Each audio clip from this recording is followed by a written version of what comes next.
the start of 2012, I was what was called an associate tutor at the University of Sussex. And I was trying to bring in my research on Black and South Asian artists in the 80s into my teaching as much as I could. Came to the realization, probably a bit late, that I needed to make a change. I applied and got a new job based at Tate Britain, working as the Henry Moore Foundation Research Fellow, cataloguing the Tate's Henry Moore sculpture collection. More loan works and works on paper in here as well, but the art collection, and then the social history collection as well. So.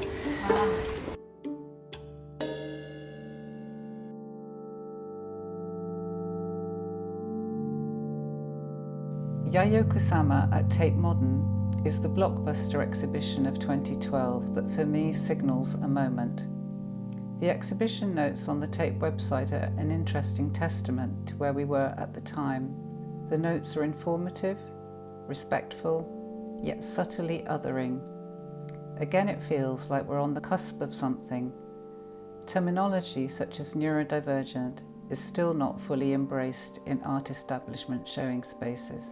But that from my perspective, the middle and later years of this decade is when neurodivergence really begins to break through.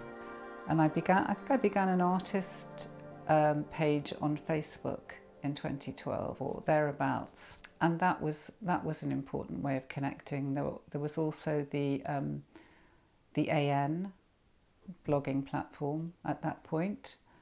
And I also used WordPress. And at that point, my identity really was as a mother of a neurodivergent child, and I had been doing a lot of research from that perspective.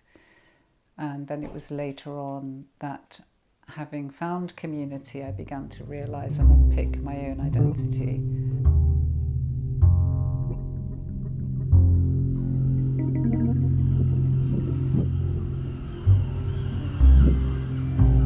Yeah, I actually consulted my diaries, which I thought would be quite an interesting way of thinking about 2012, and I did lots of interesting things. But it's probably about the last time I sort of travelled.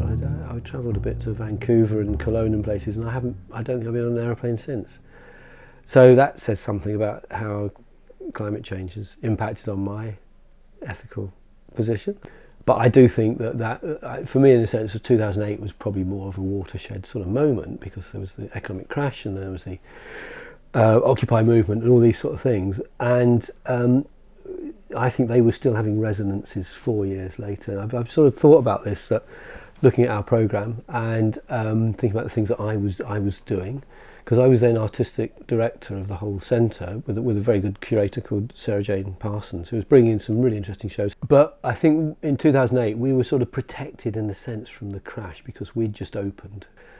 4 years later, the funding cuts were really starting to hit, because we were protected for a couple of years with an enhanced outcomes of funding, which then stopped. So we had to, just curtail some of our programs, which were going very well. That one, difference on display, which became Neat Normal. That I've got over there, Human Craft, that's the Gina Zarnecki. And we could talk about that perhaps in relation to some of the what's been happening with quarantine and infection, viruses.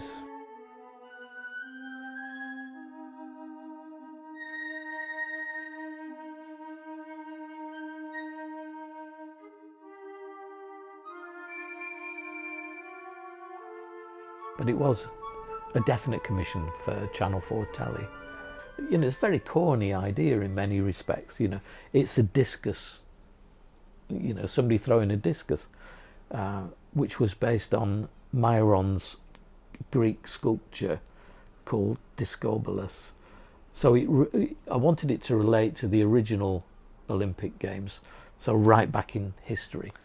And then this is the ubiquitous wheelchair logo. Of course, only something like 5% of disabled people use wheelchairs. But this logo, this very simple stick logo, is everywhere in the world. It's instantly recognisable, even though it doesn't really represent disabled people. We're not a homogenous group. So I wanted to use that in a kind of signifying way. This is the real thing. Whilst the sculpture was very overt, the title of the sculpture, which titles are really quite important for me, is The Monument to the Unintended Performer, was kind of a quite subversive, in that disabled people are always stared at, just going about our everyday business. You know, if somebody in a wheelchair gets on a bus, everybody stares them. So we are unintended performers in that sense. And yet the Paralympians want people to stare at them. You know, they want to be objects of scrutiny. So I wanted to play around with that paradox of staring, not staring, being watched, not being watched, which is what the title was about. So some disabled people got that instantly.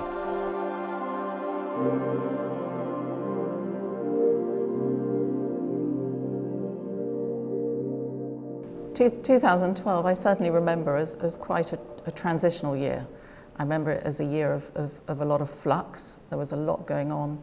I just left Tate in 2011, and I was teaching at the Architectural Association, and I also joined the Royal College of Art, the Curating Contemporary Art programme, in the summer of 2012. But I just remember also the background context. I know we're thinking about 2012, but 2011 just bled into 2012. There was Occupy movement, of course, going on in London at St Paul's. There was Liberate Tate over at Tate Modern. There were student protests about the student loan arrangements, which really were, I think, quite a wake-up call for everyone. So I just remember, and there were riots, there were things happening in Brixton in my local area. So there was a lot going on in the background, I remember. 2012, I think for a lot of people, the exhibition that one would remember was Documenta. Been a lot of focus on this particular Documenta, which was curated by Caroline Christoph-Bakafiev, and it had really picked up on the questions and conditions of global unrest and protests that had happened the previous year. So it really had that sense of urgency about the kind of political conflicts that were happening, moment that happened outside the Friedrichshain. And it was interesting that was dealt with by the curatorial team, that it was, rather than evicted or challenged, it was absorbed into the programme. In the same way that when Liberate Tate took over Turbine Hall, you know, these were moments of confrontation that needed real engagement with, to be taken seriously, not just to be managed. Late 2011, a show that was co-curated by Paul Goodwin and Labaina Hamid opened, called Thin Black Lines. So that ran from late 2011 to March 2012. And that show re-examined Labaina Hamid's curatorial work from the 1980s. And it included the work of black women artists, including Claudette Johnson, Shutapa Biswas, Sonia Boué, Labaina Hamid, and others, and as well as a whole array of archival material. So that was a really significant thing that happened at the start of 2012, perhaps to coincide with that show. The exhibition Migrations, Journeys Through British Art opened at Tate Britain. That show was all about how artists who had migrated to Britain or who came from diasporic communities in Britain had shaped and contributed to a narrative of British art. And so it was a historic show, and it had artists from the 19th century up to the 21st. But it was really important because it included works by artists active in the 1980s, including Donald Rodney and Eddie Chambers and Keith Piper, Joanna Comfra. And so it was really significant to me to see that this institution called Tate Britain was engaging with the notions of who might be included in a narrative of British art and who might be identified as a British artist. And then I think the other show, which I think put down a sort of marker, which I think is still very important in relation to the last decade that we've gone through, was the biennial, and the theme of that year was, which was curated by Sally Tallant, was it's called The Unexpected Guest. And I'll just read a little bit from the brochure, because I think this is quite interesting. It says, in a globalising world, increasing mobility and interdependence are changing the rules of hospitality. There are different cultures of hospitality, often coexistent in the same place. Our awareness of such complexity and migration between nations and cultures makes clear distinctions between host and guest increasingly difficult. And haven't we just had that in the last sort of 10 years in terms of migrations and welcoming or not welcoming people, hospitality. So it was a sort of prescient theme. And at the Blue Coat, although it wasn't done, this what we had was not done specifically for the biennial, but the main piece was John O'Confra's Unfinished Conversation, which was a 3-screen film piece. Professor Stuart Hall and myself have been working together for a very long time. But in about 2002, 10 years before the actual first displaying of it, I met with my colleague at the time, Derek Bishton, and Catherine Hall, Stuart's partner and wife, and Stuart in a cafe in Camden. And we were discussing this idea of how would we begin to tell his story and his engagement with the visual arts, but not as a kind of straight story, if you like, not as a linear story, but as someone who drifted in and out of communications and visual studies and semiotics and an incredible, academic cultural studies life, which of course was the essence of what Stuart was about. He was someone that understood the power of popular culture, understood the power of images, and we discussed the possibility then of making a multi-channeled visual narrative that gave Stuart the opportunity to unpack over a period of time his thoughts. So it was really about the thoughts of Stuart Hall, but through the idea of film, but make something that was incredibly accessible, so that ideas about race and rights and identity politics could be unpacked, but predominantly through the lens of his own experience. That was the idea of this journey. John O'Confra had a very sympathetic kind of lens on Stuart's life and work as well. And I think he was probably also thinking about the impact of Stuart's world on his work. And we kind of came together to make what was always going to be a 3-screen, multi-channel, galleried piece. It was never really meant for television. Bryan had agreed that he would support that application, knowing the work of Autograph over many years, knowing the work of John O'Confra over many years. Bryan, as the director of the Blue Coat Gallery at the time, said, "I'm happy to support the making of this, I get it." And that was quite radical in many ways for him to offer that support. And they negotiated the work being part of or being shown in the Biennale. I think it was a gift to the Biennale from my perspective. I think they did very well. It became central, seminal. It created an excitement. It was clearly, of its time, a really important piece of work. It still is. I think it's still on a show at Tate as we speak now. And it hit a chord. And I think the Tate Tanks opening in 2012 was an opportunity that Tate did take up. I think it was a 12 or 15 week program called Art in Action, and that really tried to follow visitors and audiences. There were a mixture of programs. There was a move to performance, much more use of digital technology, events, rather than any object-based conventional modernist staging. And I think Chris Durkin, the then director at Tate Modern, in press releases and I think in interviews, he started to say, the new museum in the 21st century needs to be thought of as a medium. I think it's very hard for a museum structure formed in the 19th century, however much it's changed, to recognise its function as one of just mediating rather than broadcasting.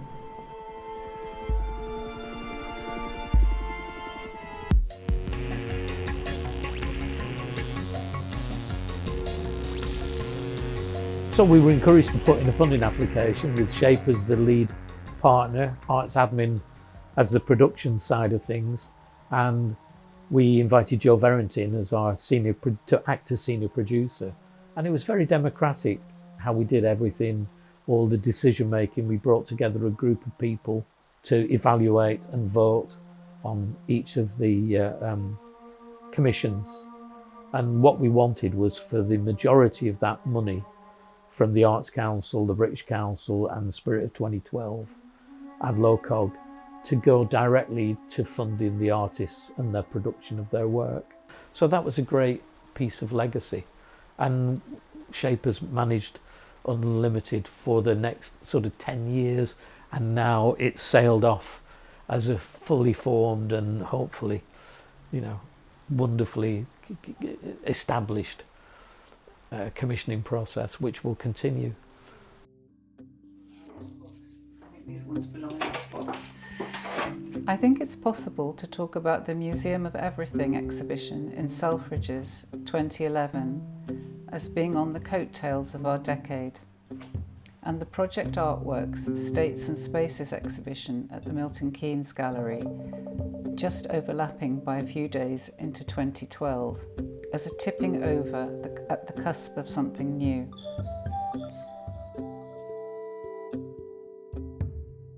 I first started going on Twitter to research an artist, funnily enough. And I came across an artist called John Adams. From May 2012 until June 2013, John Adams held a post as the artist in residence at the Autism Research Centre at the University of Cambridge. And I was absolutely fascinated. And at that point, I wasn't diagnosed. And he also had made works around his school experiences of dyslexia. And I remember in particular seeing an exhibition with all these objects that he'd kept in cabinets and a pen which he'd put pins into relating to his experience with writing and dyslexia. And that was like, oh, wow.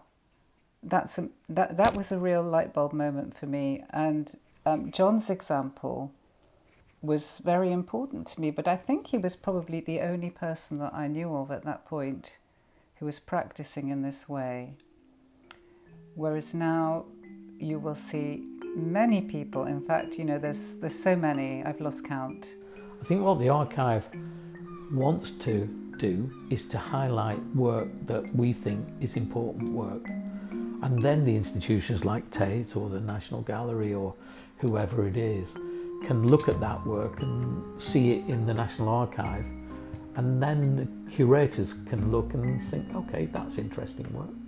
Because often they won't understand some of the stories behind the work. And that's part of the issue for curators, isn't it? Understanding the nature of the work. When we look at marginalised groups or discrimination in Britain, the archive becomes a really important place to look. But I think that's an excellent question about what happens to this work. And I do have physical work. I do have work that's been shown in real life. I do have work that, has been sold and acquired. But it's rare that happens. And since the pandemic, I'm far more interested in developing online, and I think these things do need to be collected and archived. We are living in a culture that outside of our institutions is extremely interdisciplinary, if not transdisciplinary. Culture is not being formed in the same spaces and places as the 1890s, and the art school, the university system, and the museum are not reflecting how knowledge is being made outside of them. It's chasing. It's a big ask for institutions, and particularly museums, to value audiences equivalent to or more than its collection. And because of the way museums think about their audiences and segmentation and a kind of hierarchy of needs still, it's still like high art, low art. There's still an invisible, hidden assumption that there are categories of what is art and what is not art. And that's such a collapsed category And in a way, does it matter if it, you know, outside of the acquisition pool, you know, what matters is whether the museum is still a place of relevance and significance, you know, in the here and now. Of course, it has a duty to protect what it has acquired with the nation's money on behalf of the nation. But if the nation is changing, you know, and it's also about future nation, then understanding what the nation is and wants, and including its representation in the dynamics, you know, has to happen. And I think, you know, just on the final thing of that, you know, I think it was, you know, it was Boris Groys who said, you know, and I think the museum hasn't quite recognised this, you know, the internet has rendered the museum as the archive, you know, because now the internet, you know, is the collector. And I think that leaves the museum in a very uncertain place. But I believe in the museum, and I care passionately about the art museum, but I think it can afford to take so many more risks and have confidence to critically reflect with others. But I suppose what's always encouraged me has been, you know, as somebody who's worked in the regions all my working career, is the value of nurturing a local scene. And the word local is always problematic. You know, it always seemed to be second class. You know, local is very parochial, provincial. I think that changed. I think it's changed a lot over the last 10 years, partly because of digital, because artists can now move quite easily between continents because they just do it digitally. And also I think there's more that sense of the sort of solidarity of that practice, that the issues that we've been, you know, looking at in terms of Black Lives Matter or those inclusion issues, they're not UK, they're international issues. And so I think there's much more of that sort of sense of solidarity amongst artists, and there's, you know, really interesting networks that happen.